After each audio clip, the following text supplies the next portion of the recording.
Hi, today I'd like to share with you a new technique that I've discovered called continuous prairie points. This is a quilt that we made for a little boy with dinosaurs and monkeys and all kinds of colorful fabrics on there, but what I want you to see are the prairie points that go around the edge. You'll notice there's no binding on this quilt. Let me show you the back side. Just the prairie points. And instead of making these individually one at a time, I'm going to show you how to make a long row all in one time, okay? First of all, you take a long strip of fabric, width of fabric. Our prairie points are made from 3-inch squares, so we need a 6-inch width strip in order to do that. Now this is a short strip. Usually I have the entire width of the fabric. Press it in half just so you get a halfway reference mark. Then you're going to cut every 3 inches to that center line, 3 inches, 3 inches. So you see that gives you a 3-inch square, although it's still attached in the center. So we need to also make 3-inch cuts along this bottom side.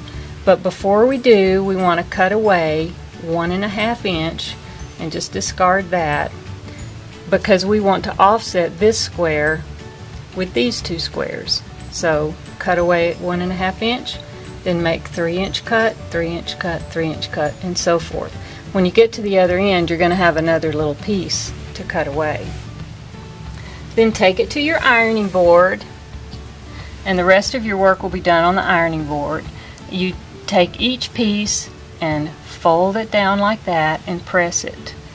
See, this one was flat, and you fold it down and press, press, press, press until you press the whole length.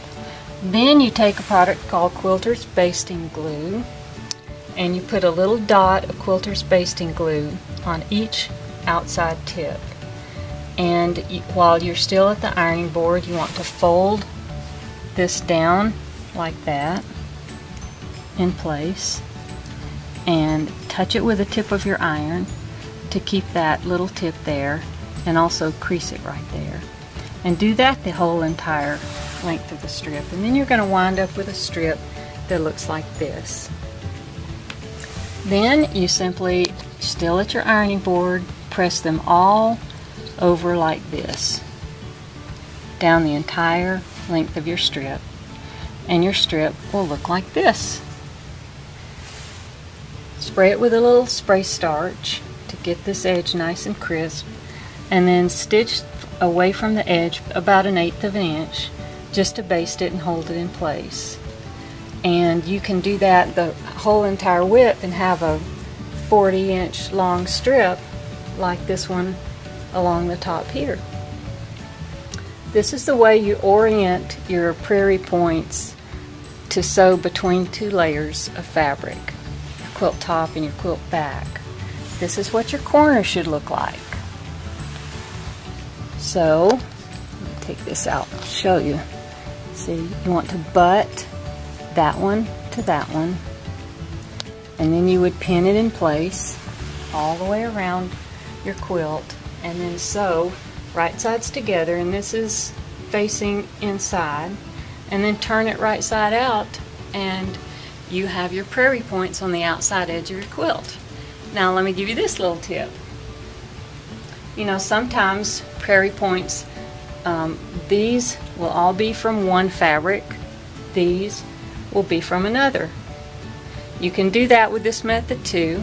If you cut a 3 1/4 inch strip for this row and a 3 1/4 inch strip from a different fabric for this row, seam them right here, and then you've got a 6-inch strip, and just continue on in the same manner. Let me show you another quilt that we made using the prairie points. This is the same pattern, same quilt, but the little girl version. These fabrics are the shabby chic fabrics that we told you about in a previous video. So we call this one Soft and Sweet. This one's for little girls and the other one's great for little boys. We have kits for both quilts. If you're interested, just give us a call. We'll get a kit to you. And enjoy making prairie points. Thanks. Bye-bye.